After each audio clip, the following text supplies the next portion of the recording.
शराबबंदी समाज के सारे तबके के हित में है। पूर्व मुख्यमंत्री आदरणीय जीतन राम मांझी जी राज्य के पूर्व मुख्यमंत्री रहे।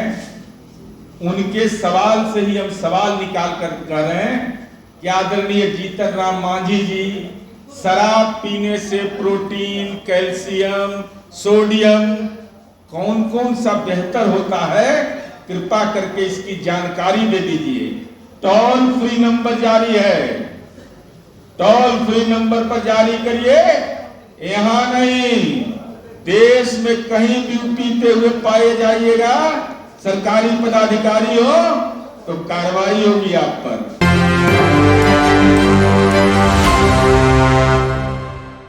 जारी करके कहा कि माननीय मुख्यमंत्री नीतीश कुमार जी और महामहिम में वार्ता हुई उच्चतर शिक्षा के बारे में।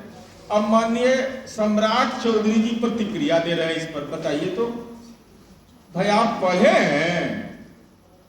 फर्जी डिग्री आपका है, फर्जी डिग्री नहीं, फर्जी डिग्री वाले उच्चतर शिक्षा के बारे में माननीय मुख्यमंत्री जी राजभवन पर वार्ता कर रहे हैं, 3 महीने 13 में भी बयान दे रहे हैं। बताइए, इनको राजभवन का विज्ञप्ति भी इन्होंने नहीं पढ़ा, जिसमें राजभवन ने कहा कि माननीय मुख्यमंत्री जी से वार्ता हुई उच्चतर शिक्षा के संबंध में।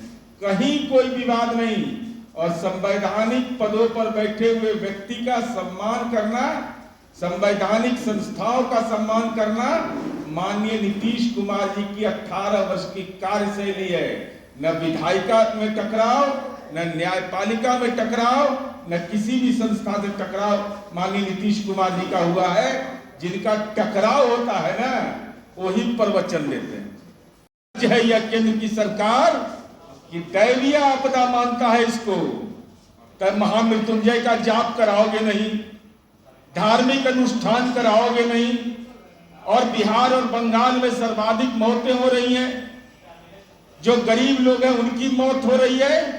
चूंकि ये गरीब विरोधी सरकार है, केंद्र सरकार को पैसा देना पड़ेगा, इसलिए वज्र, और जबकि प्राकृतिक आपदा में सर्वाधिक मौतें हो रही है वज्रपात से, और वज्रपात को ही आपदा की सूची में शामिल नहीं किया।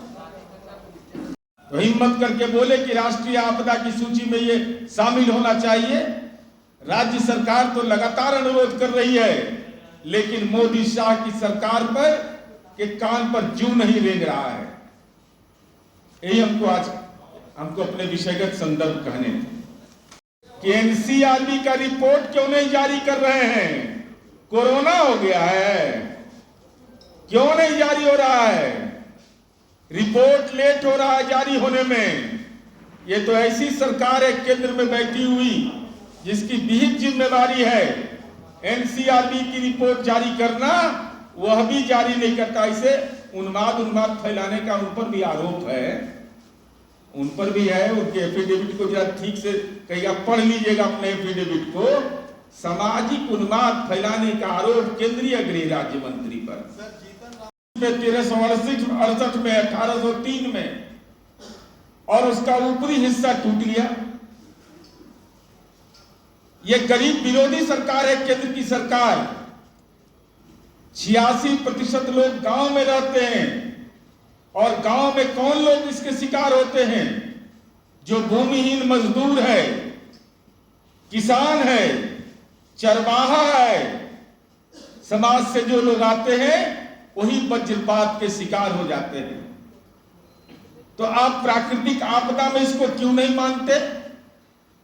सर्वाधिक मौतें इससे हो रही है दक्षिण भारत के राज्यों में, बिहार और बंगाल में।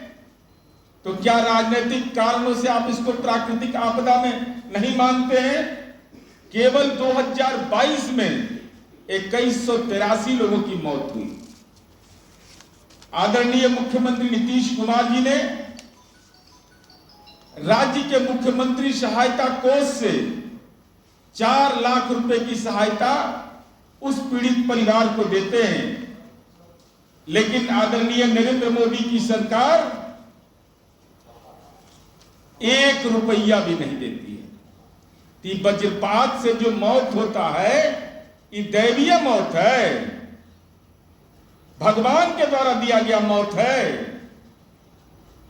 वज्रपात से मरने वाली जो लोग की मौत होती है, अगर भारतीय जनता पार्टी संवेदनशील है, अगर भारतीय जनता पार्टी यह समझती है कि गरीब, पिछड़े, चरवाहा समाज के लोग, किसान, भूमिहीन, अगर वो गरीब हैं, उनकी मौत पर अगर आपकी संवेदना नहीं जागती है, तो क्या इसके चलते हुआ आपदा के सूची में नहीं शामिल है? नहीं तो भारतीय जनता पार्टी बताए कि इसका आध्यात्मिक उपाय क्या है हिंदू धर्म।